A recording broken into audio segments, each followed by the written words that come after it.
Alrighty, so here we go. We're gonna jump straight into the Valley of the Beast as we're now getting to talk about the rest of the game that happened on the opening weekend of the MLS action that didn't happen on Saturday matinee game and also the Sunday game that is. We're now gonna do the huge review, looking at these 11 games that happened on Saturday night. And what's kind of interesting about these games is that I like the fact that in these games there were kind of a variety of games. We saw some blowouts, we saw some close games. We saw a couple of boring games as well, but we also saw games that basically there was no deep defense that was shown whatsoever. So I like the fact that there was a variety of a game that is. But one thing that I definitely will say when it comes to this opening weekend matchup, one, there was no nil-nil draw this weekend. So it's always great to see when there's an MLS match week without a nil-nil draw, even though that seems like it doesn't happen as more often than I wish it would be. But the second key point, at least with this opening weekend, it was a rough week for teams that were coming out of the East playing against the Western Conference opponent because pretty much every team that play against a Western Conference team that is an Eastern Conference team in an interconference matchup in the Saturday night action, all of them lost their matchup. Now, let's begin by talking about the first game without further ado. We're going to start off with Vancouver and RSL. So what's kind of interesting about RSL coming into this one is that they kind of play the kids in this one, and they're not the only team that kind of did this as well. So in many ways, it was kind of almost like Vancouver Whitecaps versus Real Monarchs with the way that there were a lot of these kids that were playing for this RSL side, and they actually looked decent in this one against Vancouver. They actually give Vancouver a little bit of a scare in this one.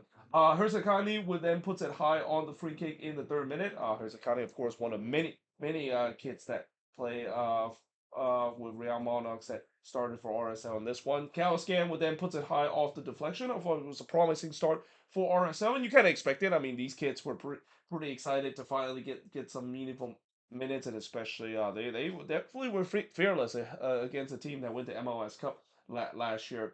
But the post did deny Muller, but it falls right to White, who kind of didn't know too much about it and blast that one over. Pio would then hit it into the side netting after just a back pass there from the Whitecaps, and yeah, I mean, what is going on with the Vancouver Whitecaps? I mean, they were all over the place at the back. It just doesn't seem like Jasper Sorensen has really kind of got things going, at least in this game and also in the game that they had in the CONCACAF Champions Cup just a couple of days ago. But in the 28th minute, or the 25th minute, that is, there was a huge scramble in the RSL box, but they just about cleared this one away. And I thought while the attack of RSL has looked pretty good, the defensive side was kind of less so. They were definitely leaving some vulnerable spot for Vancouver to try to take advantage. Sabi would then hit it right to Cabral. Vancouver, I thought, finally started to settle things down in this one and get control of the game. Berhalter would then hit it high from close. And then in the 40th minute, Pio looked like he got the opening goal for RSL. The problem was the goal was disallowed for offside. I believe it was on the attacking sequence, that is. And it was the right call as well in the end. So yeah, no goal was counted. It was it remained scoreless, and that would be the scoreline heading into the second half. In the second half, Gozo would then puts it wide from long range, but then the 57th minute, AZ Jackson would score his first goal for Vancouver. So yeah, that made it 1-0 in favor of the Vancouver Whitecaps. That's got to be devastating for RSL because they up to this point, they played really well in this one.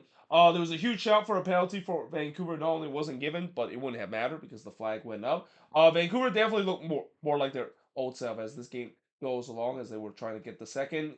Cabral would deny Sabi from close before Blackman heads it wide from close in the 66th minute. We then go for a period where not much really happened as Vancouver was looking to lock this game down. Gozo would then hits one right to Takaoka after Vancouver turned Ballway. So yeah, there was still some shaky moment from that Whitecaps defense late in this one. White would then hits this one right to Cabral, and yeah, just like that, Vancouver. It wasn't a pretty performance by any means necessary, but they do get the 1-0 win in this one. The shots in this one: 13 shots compared to 10 that RSL has, 2 shots on goal compared to 5 that Vancouver has, 5 shots off target compared to 3 that Vancouver has, 1 shot that was blocked for the 2 that RSL had, and possession-wise, 57% possession compared to 43% possession that RSL has in this game. And for RSL, there's no shame in terms of losing this one. It's always going to be tough to play against the team that went to MLS Cup last year and almost won the West as well on the road. But the fact that these kids definitely show some fearless ability, I mean, it just kind of shows you that I wouldn't be surprised if Pablo Mastroeni might run his kids out again. Obviously, they definitely need some goal scoring threat.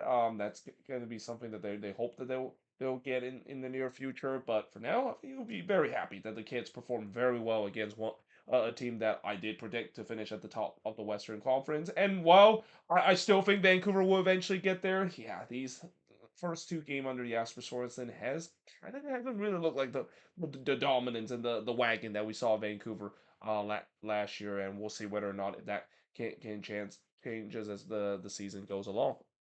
Now, moving on in the next match is Orlando and the New York Red Bulls. So, how about Michael Bradley? I mean, first game in charge of the Red Bulls. This was definitely much anticipated, especially I know that a lot of Red Bulls fans were very optimistic about what Michael Bradley can do to this team, and I think after this game they're probably even more optimistic because one thing I thought that Michael Bradley will probably do is he's gonna definitely start his kids. I mean, knowing that he is the former head coach of the New York Red Bulls second team and got that team winning MLS Next Pro last season, you just kind of had a feeling he was going to roll out some of his kids, and boy, did that, and he did it in some successful way.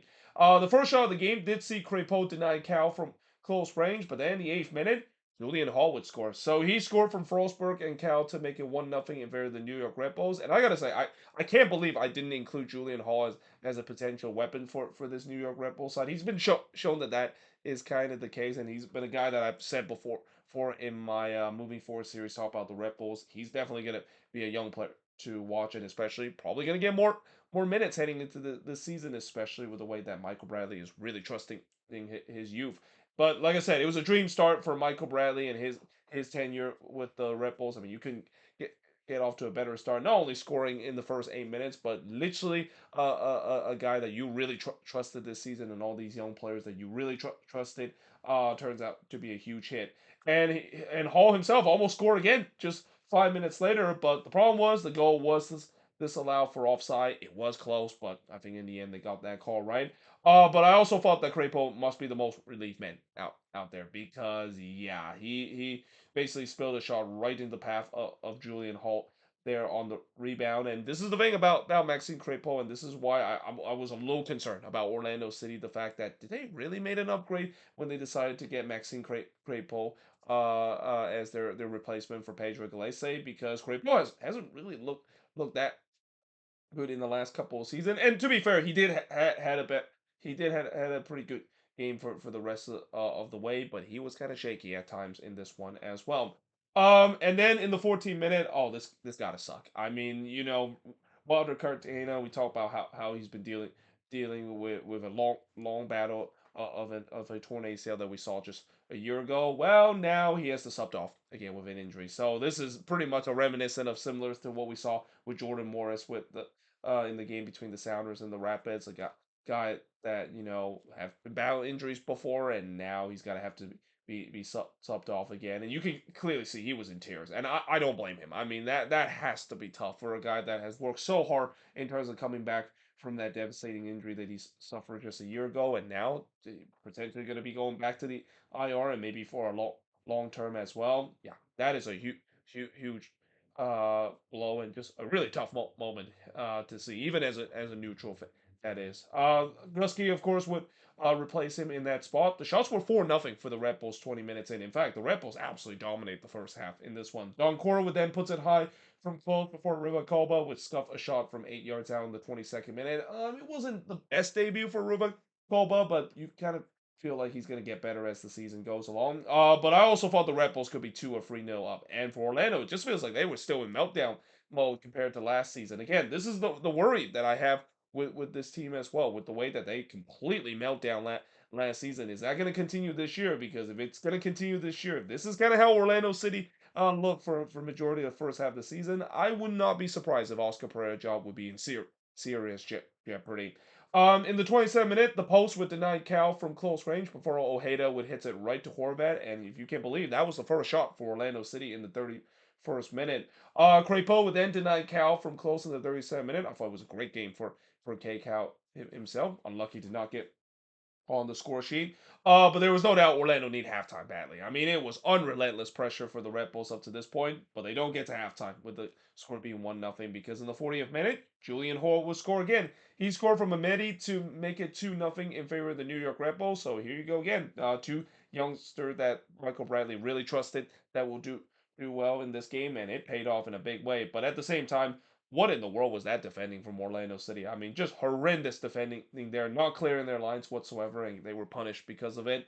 Marshall Ruddy did look for free, but he missed wide in the 44th minute. But we do head to halftime with the Red Bulls up 2-0, and it was just one way traffic after what we saw in the first half. Now, the good news for Orlando, they did get a little better in the second half. Something tells me Oscar Pereira, whatever he said at the halftime talk, it really fired up the team a little bit because in the 47th minute, Marine would put it wide from close range. I thought it was a much better start for Orlando, trying to push to get one back, and they thought they got it in the 51st minute when Griffin Dorsey looked like he scored the first goal for Orlando City on his debut for the Lions, but fortunately he handballed this one. And you don't need to intentionally do it, but as long as if you handball it in a motion that is clearly leading to a goal scoring chance, yeah, it's going to be called back every single time. So the goal was disallowed. Ojeda would then puts it wide off the volley in the 53rd minute. It was all Orlando in the second half. I mean, this feels like a complete different team in terms of what we saw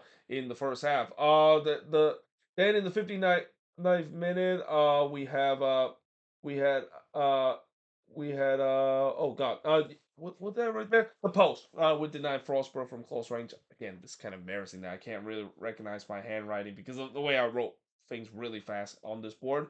But anyway, Horvat would deny Ojeda from the free kick before he denied Dorsey from close range. I thought even Horvat had a pretty good game in this one. Very unlucky to not get a clean sheet out of this game. But there was no doubt that Orlando continued to pile on the pressure. But they got to realize time was starting to run out. I mean, they need to get this goal back to set a grandstand finish. Ojeda would then had a shot that was deflected and goes wide before Crepeau on the other end denied Valencia, but it falls to Frostberg, who only hits it straight to Crepeau. Cal would then hit it right to Crepeau in the third minute of stoppage time, but then in the 6 minute stoppage time, Orlando does get that goal back. Thiago, he scored from Taffy to make it 2-1 in favor of the Red Bulls, but yeah, that was just way too late for them. I mean, if this goal happened maybe about 20 minutes ago, maybe Orlando had a chance to salvage something out of this one, but just way too late up to that point. As in the end, the Red Bulls they hold on to win 2-1 in this one. The shots in this one, a lot of shots in this one. 24 shots committed, 18 that Orlando has.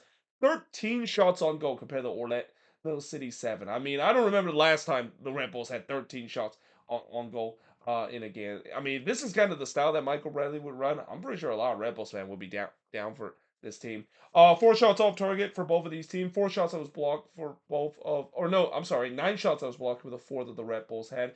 And possession-wise, 51% possession compared to 49% possession that Orlando City has in this game. And while I'm going to be interested to see whether if this is sustainable, especially if Michael Bradley is going to continue to play his young guys and getting the resort, whether that's going to be sustainable. At least for tonight, what a moment it is for Michael Bradley to be on the debut as a head coach in this one. It's hard to believe that it was just 10 years ago. I saw him be the leader of this TFC side, and just about 15 years ago being the leader of the U.S. men's national team. That he's now back in MLS as a head coach, and what a moment for him to get his first win and did it in style as well. But for Orlando City, there's got to be a lot of concern. I mean, I know normally you don't want to overreact after just one game, but again, this feels like it's a continuation of what we saw last season, where the meltdown continue with this team. They also hasn't didn't had a good preseason as well. And as I said, if this does continue, if Orlando struggle again to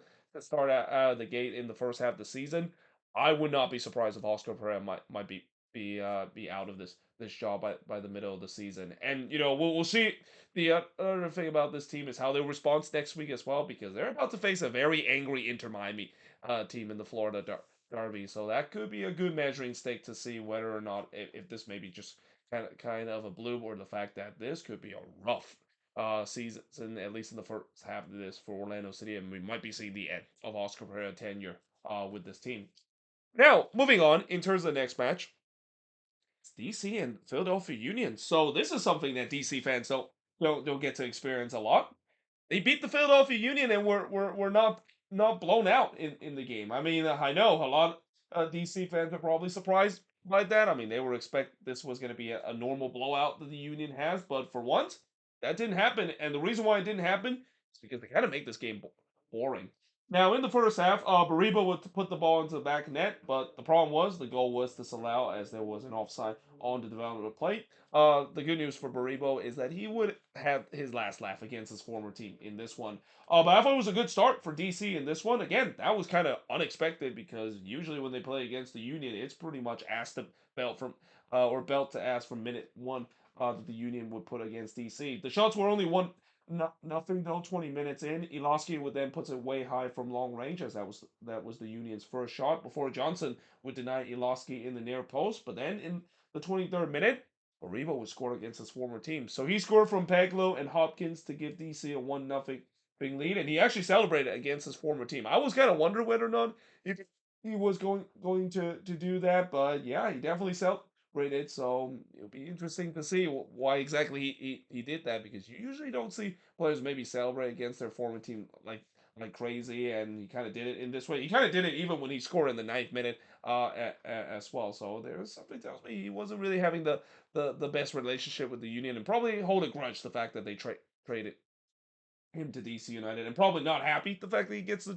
join a team that is clearly in a rebuild instead of a team that wants the supporter shield that is. But we go for a period where not much really happened. The post would deny Baribo in the near post in the 45th minute. I mean, this felt like it was a Baribo revenge game in many ways, but we do head to halftime with DC leading 1-0. In the second half, Iloski would puts it wide from long range, but then in the 59th minute, Alado got a red card in this one. Now, I'm not quite sure exactly what happened this. From what I heard, it seems like it might be something to do with some explicit words that he said toward one of the Union player. I originally put that must have he said something really bad to the referee, but it feels like maybe that's from what I also heard reports saying that he was actually directed a little hate speech for one of the Union player and obviously one of the or not the Union player, I'm sorry, but one of the DC player that is, and yeah, that DC player definitely called it out on him on the referee, and yeah, the referee got had no choice but send him off for violent conduct, and it will be very interesting to see what further discipline that will be because if there is going to be maybe an investigation that proved that Alador might have said something really egregious toward a DC player. Might not be just a 1 game suspension. It might be a multi-game suspension as well, and that is the last thing that the Union want, especially for a guy that they brought in that was supposed to be the replacement for Ty Baribo.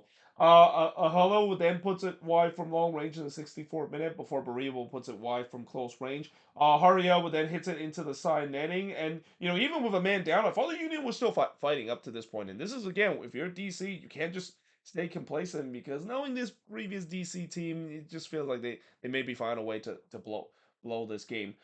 Blake would then deny Baribo from close in the 78th minute, but in the end, DC does hold on as the Union didn't really put too much pressure late in this one. And yeah, for one of the rare time in these matchup between both of these teams, DC the one that gets victorious. Shots in this one, 13 shots for the 7 that DC had, 1 shot on goal for the 3 that the Union has, 3 shots off target for the 2 that DC had, 2 shots on block for the 5 that the Union has, and possession-wise, 50% for both of these teams. And well, I don't know if this is a sign to come that DC may have turned a corner after getting a big win against a team that they always tends to just completely step aside and take a beating over and over again. We shall see if that is the case. But for the Union, I mean, I know this was not a great performance whatsoever from the Union, but you got to remember this is a team that they traveled to Trinidad and Tobago. It was a long travel to have to prepare for this game, and even though I know that they face against DC, a team that historically they have kind of put a beat down in the previous meeting, when you have to travel in such a long way, and then you have to do it in a short week and have to go on the road as well, it's not an easy kind of task whatsoever. I'm pretty sure Riley Cornell side would bounce back after this performance, and that this performance is not nothing indict in terms of the fact that the Union maybe might in for a rougher season than we thought that they would be heading into this year. Now, moving on in terms of the next match is Nashville and New England. So yeah, it's clear to say that Nashville are sending a message to the rest of the league and maybe even the rest of the Eastern Conference that they mean business heading into this season. Because yeah, this was kind of what I thought might happen when the Union put DC United in. As they did in the last couple of years, because yeah, for the most part, this was not a close game whatsoever. Turner in the second minute would deny Surridge from close range before Palacio had a shot that was deflected and goes wide. Nashville definitely started strong coming into this one. They were trying to get the opener quickly, and as soon as I finished writing that, they did get the opener. As Sam Surridge hasn't skipped a beat after scoring the goal against Atletico Ottawa just a couple of days ago in the Champions Cup. He scored from Magical to make it 1-0 in favor of Nashville, and then 11 minutes later, he did it again. So, yeah, that made it 2-0 in favor of Nashville, and yeah, this was kind of a moment where Turner he did kind of make the save there, but unfortunately, kind of falls right back to Surridge. Surridge kind of got a little lucky here because he was kind of sliding down, falling down there, but somehow he was still able to head it in. Hey, this is what happened when he is a 20+ goal scorer and has all kinds of confidence from last season. You're gonna get those lucky moments when you're a hot striker, and Sam Surridge is definitely that. He kind of picked up where he left off last season, scoring 20+ goals. Campana did look to answer, but he puts this one over. But then in the 39th minute, Mukhtar would make it 3-0. He scored from Magical to make it 3-0 in favor of Nashville. And I know a lot of people will talk about Surridge and Mukhtar after this game, but how about War Magical? I mean, he's a guy that he made a big impression at least in the game against Atletico Ottawa, where he looked decent, and here he kind of put it into the next level, getting those two assists. It might be secretly a guy that we might be looking out for. I mean, all the talk obviously will always be with Mukhtar, Surge, and even Espinoza in the sense, but don't forget about War Madrigal as well. He's becoming a bit of an unsung hero for this team in this early season.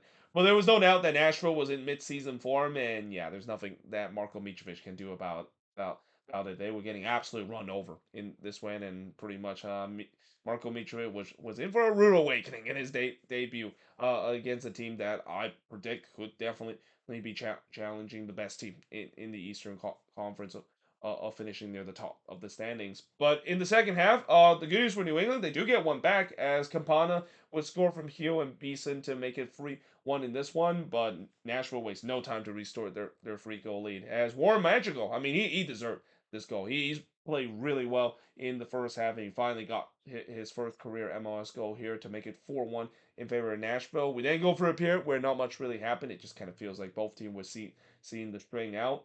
Mule would then puts it wide from long range in the 66th minute before a fine goal would puts it wide from close range.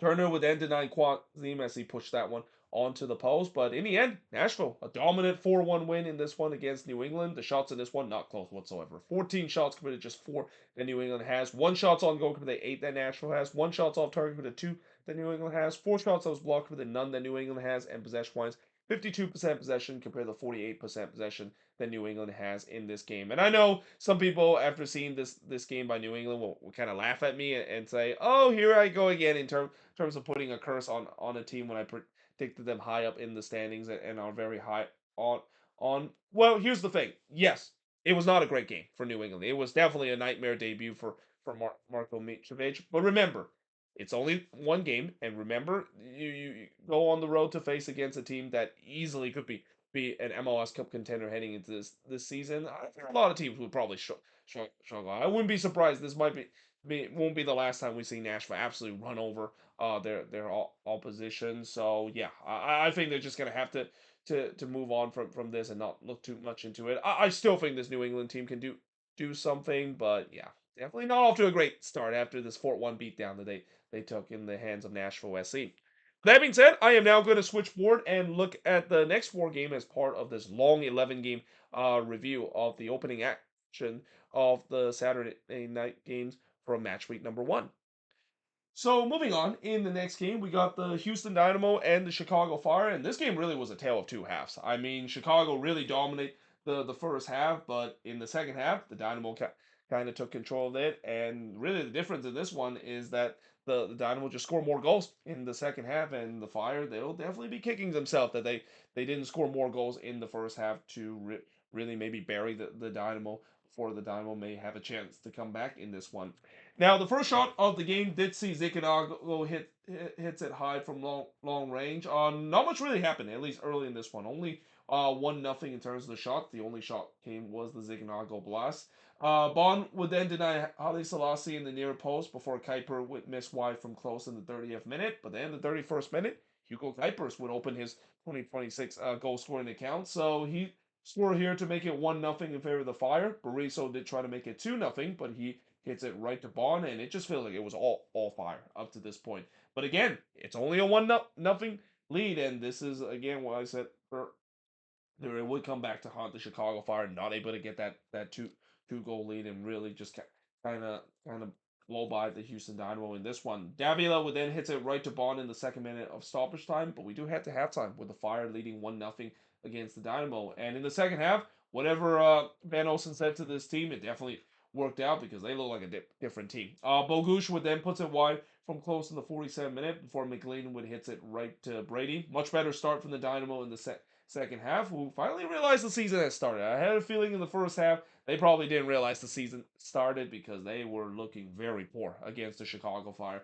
in the first half. Bogusz would then puts it high from close before Ponce would head it wide from the corner in the 63rd minute. But then in the 67th minute, Dynamo equalized as Guilherme would score his first career MLS goal from McGlynn and Ponce to make it 1-1 in this one. And yeah, that was coming. Like you just kind of had a sense that with all the pressure the Dynamo put in the second half, and the Fire seems like they forgot to show up in the second half.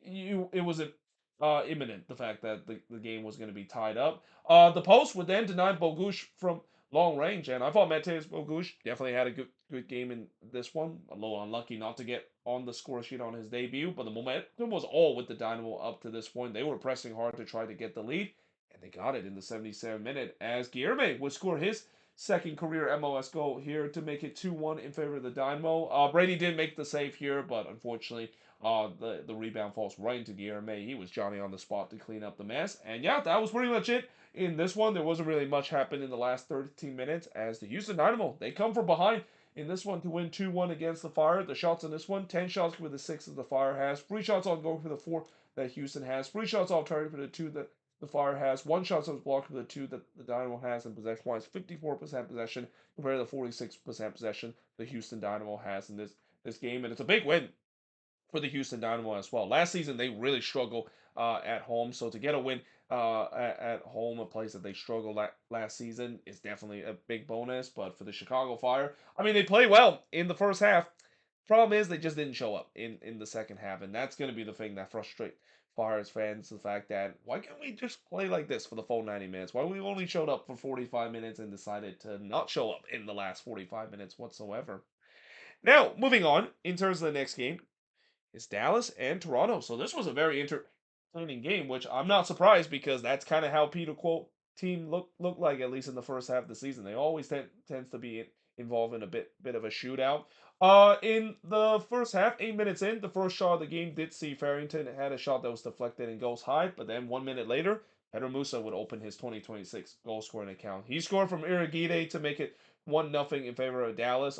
Actually took a deflection as well. Galvan almost got to this one, just could not keep this one out, and just like that, Dallas were leading 1-0 in this game. That lead only lasted 6 minutes because in the 15th minute, Georgi Mihailovic would open his 2026 goal scoring account as he scored from Osorio and Etienne Jr. to make it 1-1 in this one. Osorio then looked for another, but he puts this one over in the 29th minute. Toronto definitely started to take control of this game, and we're looking to try to get another. Again, this is kind of something we don't see with TFC last season. This is a team that I know this season they want to be more adventurous, and I'm pretty sure Robin Fraser is not going to just kind of do what they did last season, being a very boring kind of team, just kind of sitting back and just not really taking too much risk on the attack end. But obviously, when you do that, you can kind of see in this game that there are some concern that TFC has when it comes to playing this style, and that is they don't really have that deep defense yet to kind of play that style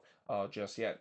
Kaludi would then deny Etienne Jr. from close before Henry would heads it right to Kaludi. But then in the 38th minute, Logan Farrington would score, and it was really kind of against the run of play because I thought Toronto were better ever since they got the equalizer, and really this is just an absolute gift from this TFC defense. I mean, the 2026 MLS season has back when TFC are making mistakes at the back, and yeah, they were punished because of a bit of a mishap, and just like that, Dallas took the 2-1 lead.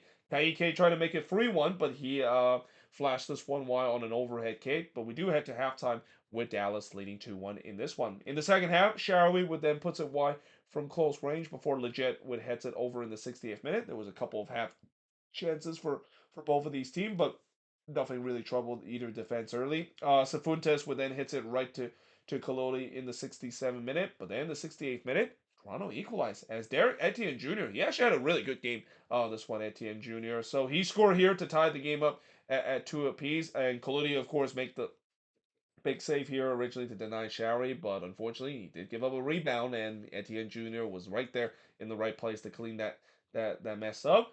But it didn't say tie for long because just 6 minutes later, Pedro Musa would score for the second time tonight. So he scored from Farrington and Kamungo to make it 3-2 up to this point. Dotson then trying to make it get 4-2, but he heads this one high. And as the time winds down, Toronto was definitely pushing hard to try to get the equalizer. Raheem Edwards had a chance to tie it late, but he puts it over as the full-time whistle has sound. But yeah, in the end, very entertaining game. Dallas does hold on to win 3-2 in this one. The shots in this one, even at 13 apiece. Free shots on goal for the 7 that Toronto has. Both teams have free shots off target. Free shots out of block for the none that Dallas had. And possession-wise, 53% possession compared to 47% possession that Dallas has in this game. So yeah, again, for Dallas, I don't know if you're a Dallas fan, if this is kind of something that you'll be continue to be very happy about in terms of scoring affair, even though their defense times were left kind of sleeping a little bit. But hey, at least that's kind of the style that Peter Quill wants. I mean, that's kind of the reason why Peter Quill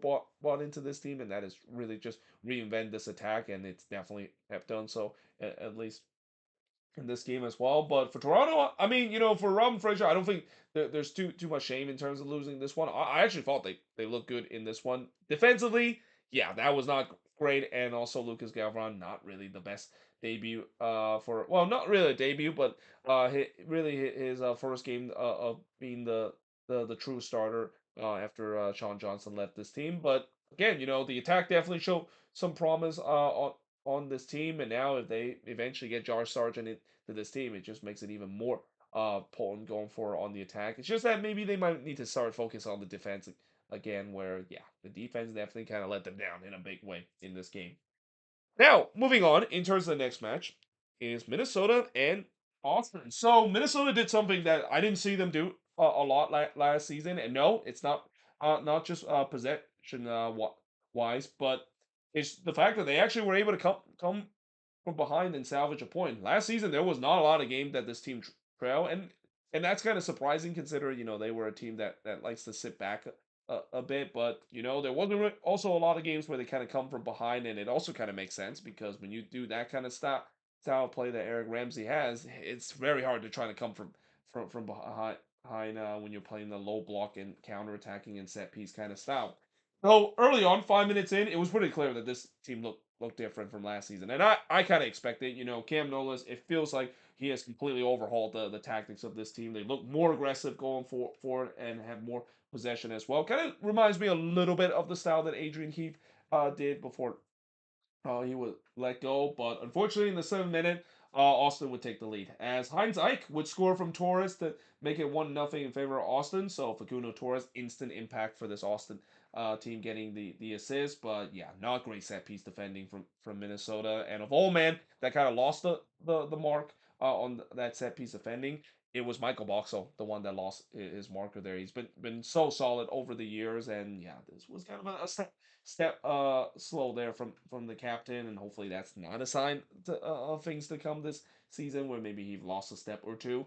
But early on, it was all Austin into this game. They really controlled this one. This is when I fought the Loons. They need to kind of calm things down a bit and don't want to go back to old habit of just simply defend and maybe rely on the counterattack throughout this game. Good news is they did eventually settle things down and started to kind of play the style that Cam Nolan want this team to do, which is be more aggressive going forward on the attack and hold more possession.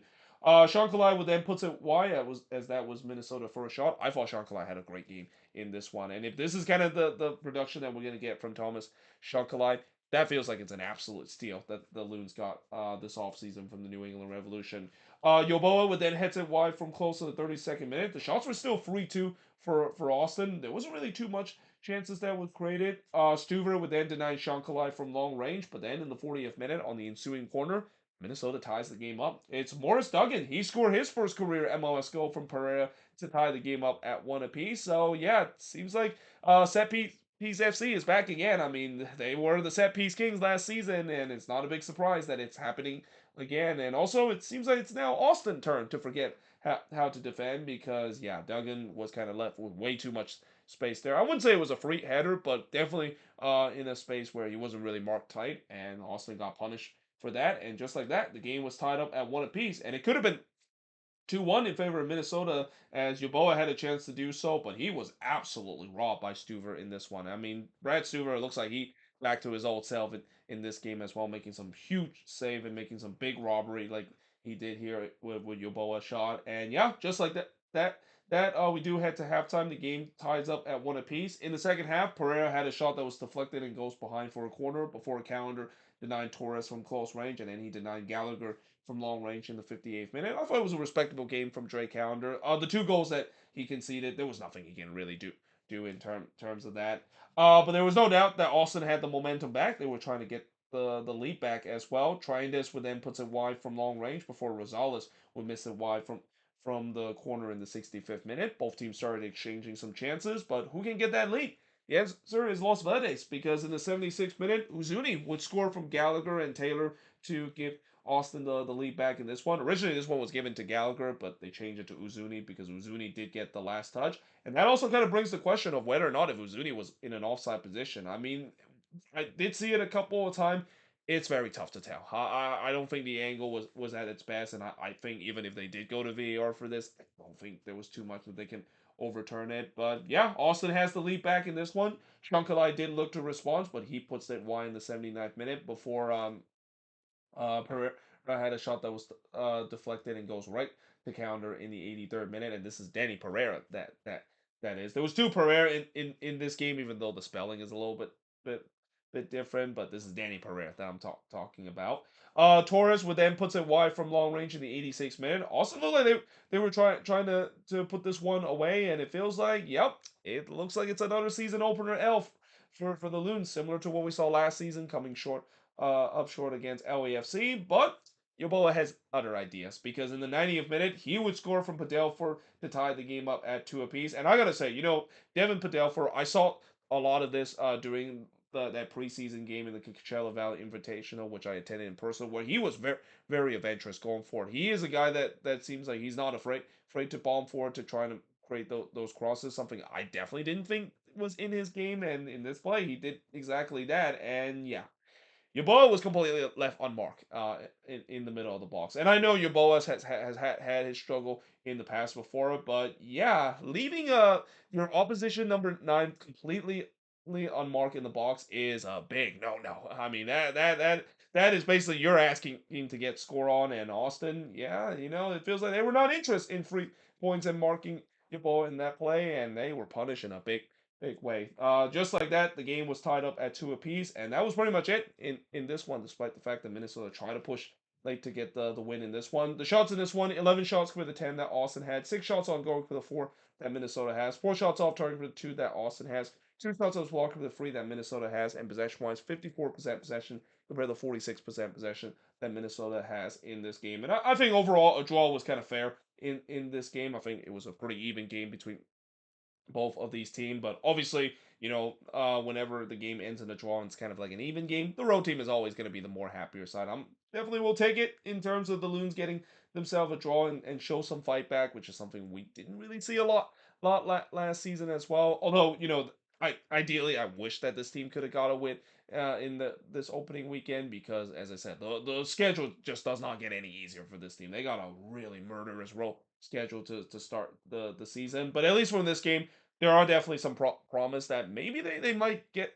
something from this murderous road start. They maybe even get a winner or two, and maybe send a message to the rest of the league that this new style that Cam Lewis are putting might have already clicked straight away. But for Austin, very disappointing they couldn't knock down the 3 points, and especially again giving up that late goal as well. That was absolutely inexcusable defending there from Austin, and because of that, it cost them 2 points in this game.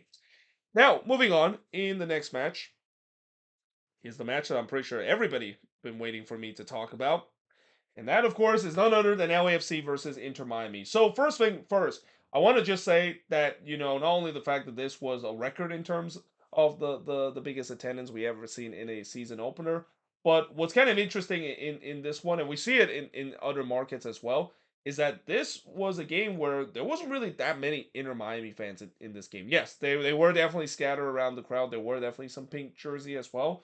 But I was very impressed to see that about 90% of the crowd in this one was wearing the black and gold. And you just kind of had a sense this was almost like an MLS Cup for LAFC. This feels like it's a big game for them and a chance to prove the rest of the league that, yeah, this team can definitely get it in these big game kind of stage, which is something that I've said before, that's kind of still a little bit of a narrative that LAFC hasn't really fully escaped of not able to get the job done in a big game as that. And boy, did they not only get that done, but entertain the majority of the 75,000 inside the stadium, and really kind of send the message to the rest of the league that this team mean business this season. Now, in the first half, first shot of the game did see Dane Sinclair deny Bawanga from close range. As expected, Miami definitely had most of the possession, but that kind of feels like it plays right into the favorite of LAFC. I like how the fact that Mark Dos Santos have mentioned that fact that he was kind of frustrated that the team didn't have too much possession in this one. But in reality, this is the thing. I feel like he, even though as much as he really wants to change it and want to have this team have more possession, I feel like at the end of the day, you just got to go with what is working. And it's pretty clear that this LAFC team, what is working with this team is those transitional moments. This is one of the most dangerous transitional team in the league, especially when you have those two star player in Song and Bawanga. Speaking of Bawanga, he hits the side netting in the 10th minute as LAFC started to control the game a little bit, trying to get the opener. Lloris would deny Bertarame from close before Bawanga would miss one from close in the 20th minute, as both of these teams started getting some good chances, but who can get that crucial opener in such a marquee game like that? Well, Martinez tried to do so, but he was denied by Dane Sinclair in the 34th minute, but just 4 minutes later, he was not denied here. He scored from Sung and Istakio to make it 1-0 in favor of LAFC. It also came off a bad turnover from Inter Miami as well. This is something we saw a lot, at least in the first half of last season as well, where Miami being very careless in the midfield and at the back, turning the ball away, gifting the ball away from opposition, and you just simply cannot do that against this LAFC team, and they were rightfully punished because of that Inter Miami.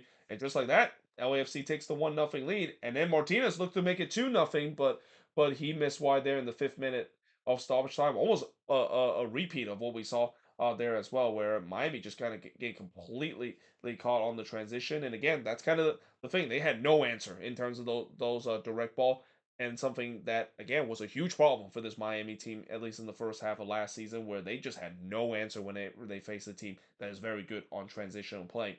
But we do head to halftime with LAFC leading 1-0. In the second half, Messi would puts it over from long range before I thought Miami once again controlled the possession. But the question is, can they break down this rigid LAFC back line? Allen would then puts it high from long range before Brent Rame would heads it wide from close. I thought LAFC was kind of playing a bit of a dangerous game, and this is where maybe in some way I kind of understand why Marc Dos Santos was very frustrated with his team not getting any possession, because when you sit deep like this and not getting any threat under transition, and knowing this Inter Miami team have so much quality in their team, you're basically asking for them to score. I mean, in other words, I would say this is kind of like row heat mode that LAFC was trying to do, but it didn't matter because in the 73rd minute, they would score to make it 2-0, and really kind of against the run of play, because was really the first real attack that LAFC has in the second half.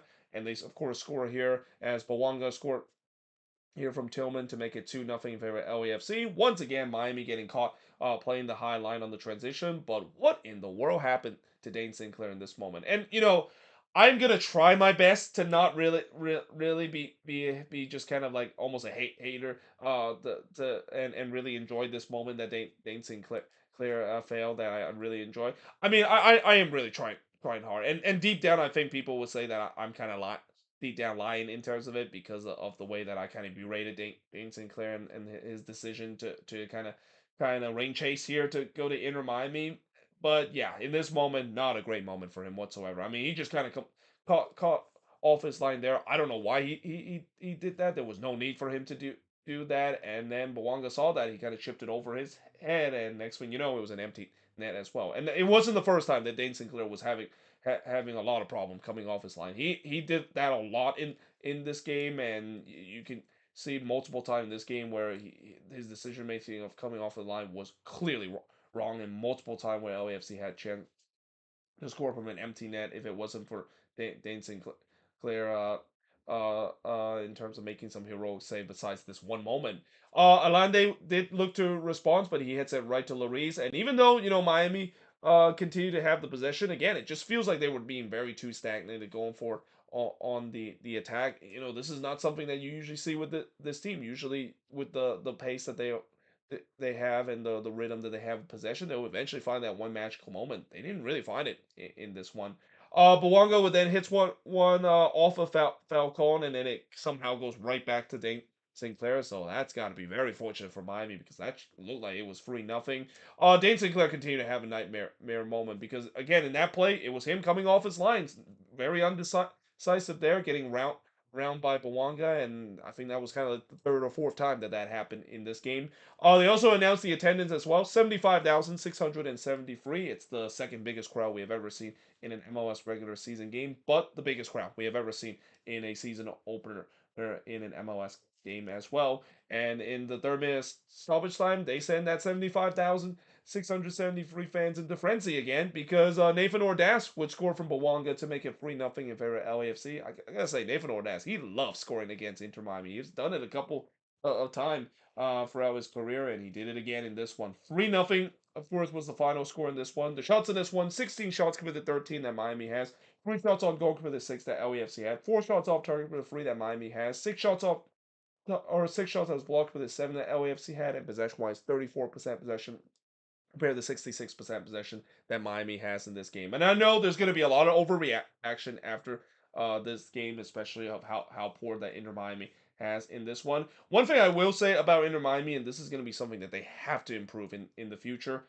they have to play better when it comes to playing in a big atmosphere, and especially on a big atmosphere where the fans were actually not rooting for them and actually against them, because we've seen this before last year in Seattle as well. A big atmosphere, majority of the fans were rooting for the Sounders, and yeah, it was kind of almost a no show in that game as well. And in some way, this is why, if you're Inter Miami, in some way this kind of work against you as well. I mean, we always talk about Inter Miami with that traveling circus of playing in big crowd and playing in big stadium as well. Well, sometimes that can work against you, especially you're playing against a team like LAFC that has a very strong fan base, and it definitely shown it with a majority of the crowd there was wearing the black and gold instead of wearing the pink that Inter Miami is known. And I mean, they even boo Messi when he came onto to the pitch as well. That just kind of shows you that this was not just like one of those games where the crowd was there to see Messi and friends. This was definitely a hostile environment, and this has got to be something that they need to do better in the future, because there's been a couple of times we've seen last season as well when they play in a big crowd in a hostile environment like this, and they don't get the job done in the end. But I still think that there's not really too much concern of this team. I mean, this was just simply LAFC treating this like it's an MLS Cup, and again, this is a scary team. Like, just looking how they play in the first two games, absolutely destroying Real when you're in the first leg, and now put up a free spot against this Inter Miami team like this. Yeah, I can't imagine if this team can continue to get better, how the rest of the West is going to be. This team is definitely going to be a problem again, and and that's definitely bad news for the rest of the Western Conference, because I think that's the last thing that the West wants to see, that LAFC is now going to be looking like the dominant team and looks like the team to beat once again in the Western Conference. But there we have it. Now we are moving on into. Actually, I said that we're finished in terms of the review. I almost forgot. There's 3 more games to talk about. Usually this is the end of the review when I look at the 8 games that I talk about, but we're gonna be looking at the last free game, and we're not gonna split the review into to 2 parts. So as I said, we're now gonna be moving on into the third board and look at the last 3 games to finish off the review of all these games from match week number 1.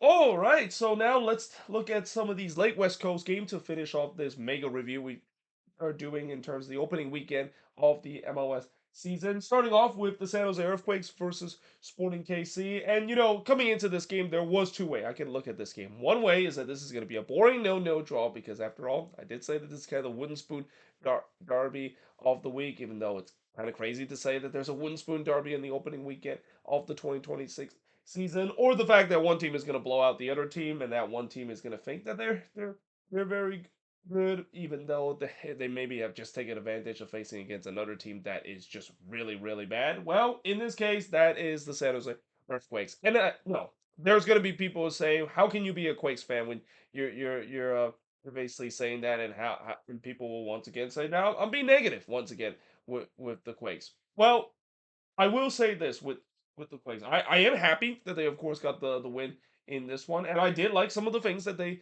did in this game as well. But once again, like I said before, they're facing against Sporting KC, a team that, along with the Quakes, I did predict these two are the teams that finish at the bottom of the Western Conference, and the Quakes, of course, they took advantage of playing against the Sporting KC side. That, like I said, this team they look like they not only could finish that last in the West, but maybe could be almost nail on in terms of winning the wooden spoon this year as well.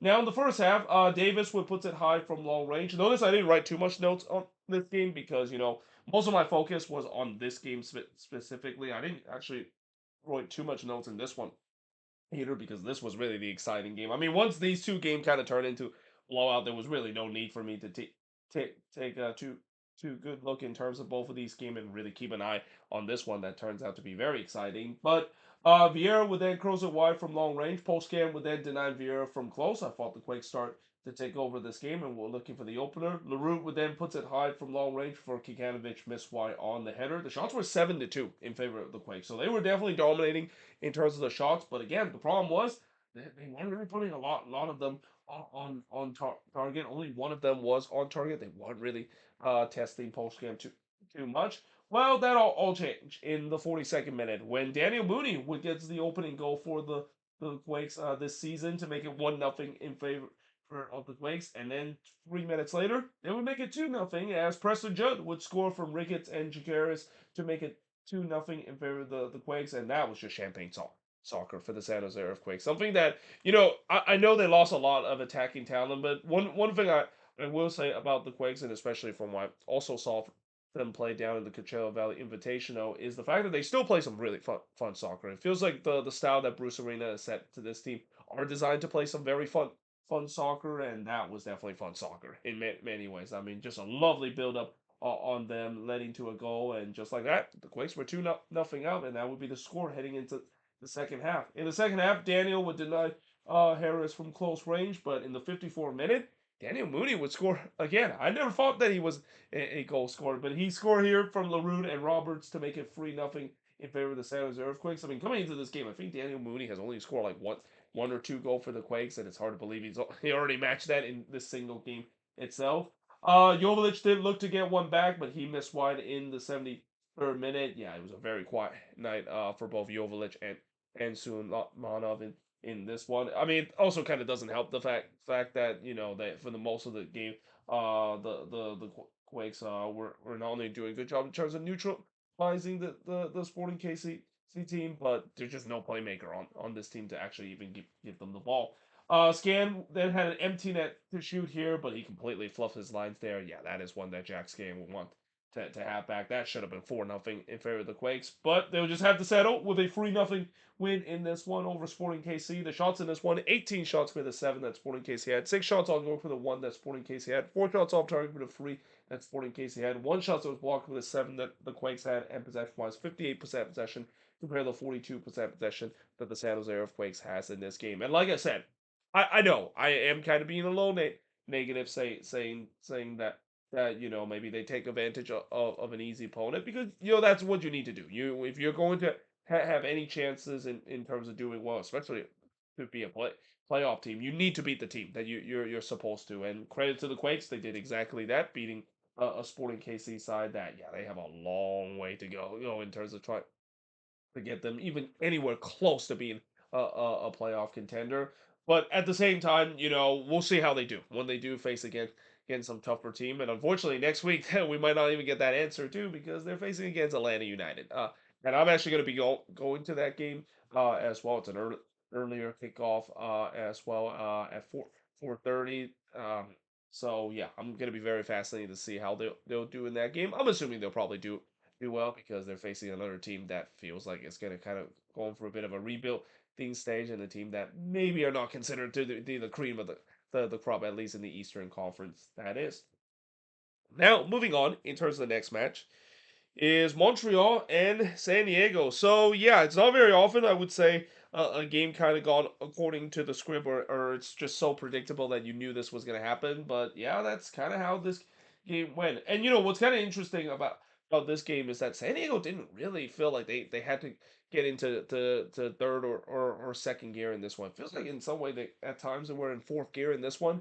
And they still blow out Montreal in this one. I mean, between Sporting KC and Montreal, these are probably two teams that maybe might be battling for the wooden spoon. I mean, I know some might say DC could be that team as well, but DC actually looked pretty good in their opening game as well, and maybe that might not be the case. But when it comes to some really bad teams from the opening weekend, those two teams really kind of stand out.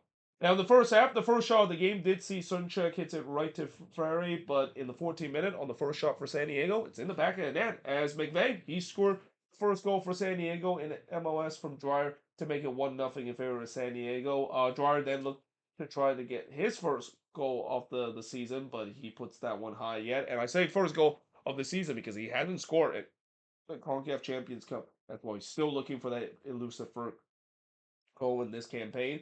We then go for a period where not much really happened. The shots were only 3-2 for Montreal 40 minutes into this one. Escobar would then hits it right to Ferre, but then the second minute of stoppage time, San Diego doubled their lead. It's Amal Pellegrino. He scored here to make it 2-0, and he needed that one. I mean, I've talked about before where Amal Pellegrino has really struggled early this season. It feels like he's kind of gone back to his Quakes form, where he's just not scoring the goals that they really need him to do so. But now that he's finally got a goal, maybe that will, of course, will get going, because he is very very streaky goal scorer as well. When he's able to get a goal or two, that's when he can really get into a roll. But yeah, that made it 2-0 in favor of San Diego heading into the second half. And in the second half, well, would you look at that?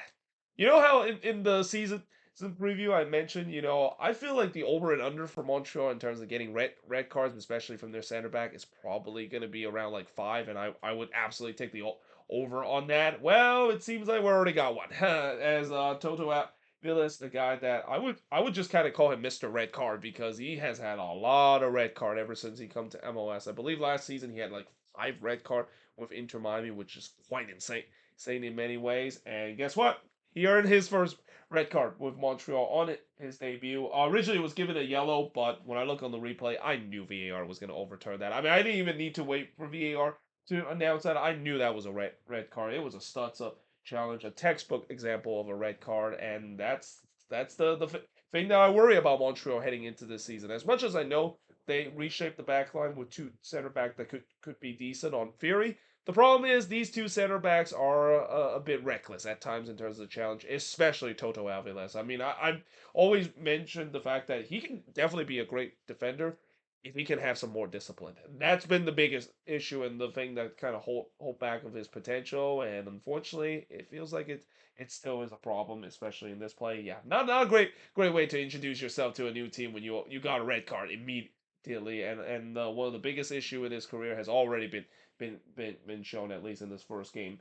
So Montreal was down to 10 men, and San Diego wastes no time to take advantage of it. In the 54th minute, it's Valakari. He scored from Ingverson and Pellegrino to make it 3-0 in favor of San Diego, and I thought, yeah, this is going to get ugly. I mean, San Diego has already looked like a dominant team when it's 11v11 for the most part of this game. Now Montreal down to 10 men. I mean, this is probably the last team you want to face to be down to 10 men, especially with the possession style that San Diego has. Ingverson then had a tapped in there, but he completely whiffs it. And while I said that Pellegrino feels like his goal drought has ended, Ingverson, yeah, he still has that curse in terms of finally getting a goal. And guess what? Just a couple of minutes later, as I wrote that, he would score because of course that's how it works. But you can thank me later, Ingverson. But yeah, he scored here from Dryer and Pellegrino to make it 4-0 in favor of San Diego. Mighton then looked for number 5, but he hits it right to hit Gillier. I mean, it was just a training session up to this point. San Diego was just toying this helpless Montreal side that is shorthanded for the remaining part of this game. Gillier then denied Dryer from close in the 78th minute, but then the 85th minute, what a moment this is going to be for Zambo, a guy that just signed from the right to Dream Academy. And I said this before, I wouldn't be surprised he might be a very electric player for the San Diego team because it feels like every time when they sign a guy from the right to Dream Academy, it turns out to be a stud. And well, I mean, it only took 4 minutes for him to score his first career MLS goal as Verskov and McVeigh get the assist for San Diego in this one, and that pushed the lead to 5-0, and that would be the final score of this game as well. One of the more dominant performance we've seen from this opening weekend, though one that I think everybody's kind of saw this coming as well, especially of the season that San Diego are coming off of. Shots in this one, 12 shots for the 6 that Montreal has, 2 shots on goal for the 8 that San Diego has. Both teams had 1 shots off target, 2 shots as blocked for the 3 that Montreal has, and possession-wise, 64% possession compared to 36% possession that Montreal has in this game. And yeah, this is going to be a long season for Montreal, isn't it? It's going to be a long season between both Montreal and Sporting KC in terms of the rebuild that they're going through. And I know it is also the opening weekend, and I've said before it's easy to overreact after the opening weekend. But when you look at these two teams and the quality that they have compared to the rest of their conference, mate, yeah, I think you can kind of say that it's probably going to be a long season for both of those teams, unless if they start to make some moves to really kind of help accelerate the rebuild that they're going through. Now, moving on into the final game, and yeah, I'm glad I actually put this as the final game because yeah, this was a definition of MLS after dark. Because we always see at a time when we see a game that it is late at night where things could kind of get off the rail and where defense are kind of put aside. Well, this was kind of that game, and it feels like this is very common in Timbers games as well in the past, where it feels like a lot of their games in the past always turns out to be MLS after dark game and games where defense were kind of just being put aside at times. In the first half, the first shot of the game did see Mora puts it high from long range, but then the 6th minute, the first shot for Columbus is in the back of the net as Abu Ali coming back from that injury that derailed his season. Well, he's back with a bang here to make it 1-0 in favor of Columbus, and yeah, that also came out with a bad turnover from the Timbers as well. And yeah, this feels very familiar sight for Timbers fans seeing their backline letting them down. I mean, that's kind of also a theme we've seen for the Portland Timbers in the past. Rossi then looked for another, but he was denied by Pentemes. Herrera would then flash a wide on the volley. It was all Columbus early in this one, and I thought this was going to be like this two game where it's going to be very one sided. But the Timbers eventually woke up. Schulte would deny Valde from close, but in the 14th minute, Felipe Mora would score. So he ties the game up from Guerrera to make it 1-1. Habroni did look to answer, but he missed wide from long range. But then the 20th minute, Anthony would score to give the Timbers the lead. So he scored from Bassett to make it 2-1 in favor of the Portland Timbers. Safe to say that Cole Bassett definitely made his imprint to the Portland Timbers side. I mean, he was immense in that midfield for the Portland Timbers in this game. Valde then looked for another, but he hits it right to Schulte. The momentum completely switched to the Timbers, and this was another one of those kind of game where the momentum was kind of swinging back and forth as well. Typical MLS after dark kind of type of game. And now the crew, despite the first 10 minutes where they looked good, they were looking very shaky, especially at the back.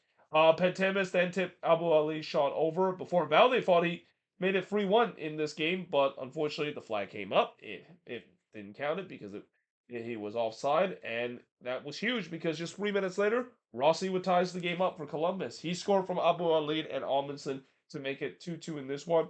And while he was a great strike there from Rossi from about 19 yards out. Who in the world was closing him down? I mean, you cannot leave Rossi with that much space at the top of the arc. He's gonna have a free range to shoot there, and more times than not, he's gonna bury it, and he did in that one. So the game was tied up at 2 apiece, and I immediately wrote, "Yep, defense is definitely in off-season mode." It feels like neither of these defense were really interested in playing in this one, and I thought this was gonna really go off the rail in the second half. Now, to be fair, it did get tightened up a little bit, at least heading into the second half, because in the first 15 minutes, not much really happened. I mean, the start of the second half feels like defense finally realized that, yeah, the season has begun. We're no longer in preseason mode. Anthony would then hits one to the side netting before Chara would puts it high on long range in the 62nd minute. The Timbers were starting to dictate the game now, and we're looking for the lead back. However, Rossi would puts it over from long range in the 74th minute. Momentum immediately switched back to Columbus. And as now the Timbers were having trouble in terms of just sitting way too deep and not have any outlet ball going for on the other end. Rossi was then in on goal there, but this time he missed this one wide in the 79th minute. And then Schulte absolutely robbed Bassett on a three-header there as well. I mean, as I said, Bassett had a really good game in this one. Very unlucky to not get a goal in this one. But just 2 minutes later, the Timbers does get that third goal, and most importantly, gets the winning goal as Ariel Lassiter, a guy that I actually talked to during the Coachella Valley Invitational, and I swear I didn't wish him good luck this season, and also so think that he's gonna do well when it comes to goal scoring. But he scored here from Kelsey and Furry to make it 3-2 in favor of the Portland Timbers, and that would be the final score of this game. Wild game we saw here at Providence Park, but very typical. At least you knew there was going to be at least one of these games that's going to turn MLS after dark, and defense seems like could be something that is an option. But yeah, the shots in this one: 16 shots committed, 11 that the Timbers had, 6 shots on goal for the 5 that Columbus had, 5 shots off target for the 3 that the Timbers had, 1 shot was blocked for the 6 that Columbus had, and possession-wise, 54% possession compared to the 46% possession that the Portland Timbers has in this game. So with this loss that Columbus had, and with Reichstrom also losing on his debut. I believe Michael Bradley might be the only head coach that actually won on his debut, if I'm not mistaken, because I know Matt Wells didn't win his on his debut. Obviously, Reichstrom didn't win on his debut. Raphael Wicki didn't win on his debut as well. And then looking at the other game, I mean, I think that might be true. Michael Bradley might be the only head coach that won his debut. New England with Marko Mitrovic, he also didn't win in his debut as well, and neither did Joran Daime on his debut with St. Louis. So yeah, that just kind of shows you how impressive Michael Bradley was in terms of getting a win. And I always say that when it comes to the new head coach boost, yes, it is kind of a thing that we see, but I also maybe kind of overrated that a little bit, considering whenever you have a new head coach, it's never easy to really settle things straight up way, and we're maybe finding it out with some of these head coaches that is taking charge of their team, or in some cases, some of these teams that have new head coaches, they're probably already in a tough spot to begin with, and it's going to take a while to get them out of the mud a bit. But yeah, we'll see how things will go, at least for the rest of the season. As I said many times before, it's really easy to overreact in terms of what we saw in the opening weekend. But as the old saying goes, you definitely can't win an MLS Cup on the first week, but you can definitely lose it. And these games, it still counts as points, and we can definitely still look back at the opening weekend, especially with teams that are missing out of the playoffs or missing a chance to get home field advantage by a point or two. And some of these games, we can always look back on the opening weekend of maybe some crucial points that are being dropped on the opening weekend that maybe come back to haunt a team later into the season. But until then, hope you guys enjoyed this video. If you do, make sure you guys leave a like, smash the subscribe button, and I believe we actually just went a little over the hour mark. I definitely did this review a little bit faster than I done in the past as well. I'm not quite sure if that's going to be a continuous theme throughout the season. But one thing I know for sure is that I'm going to rarely do these big review that is. It's not very easy when it comes to doing all these big review that it is, and there's no doubt I'm gonna probably will have to split into two parts in future review of these match from these upcoming games. But either way, hope you guys enjoyed this video. If you do, make sure to like, smash the subscribe button, and yeah, I of course will see you guys next time.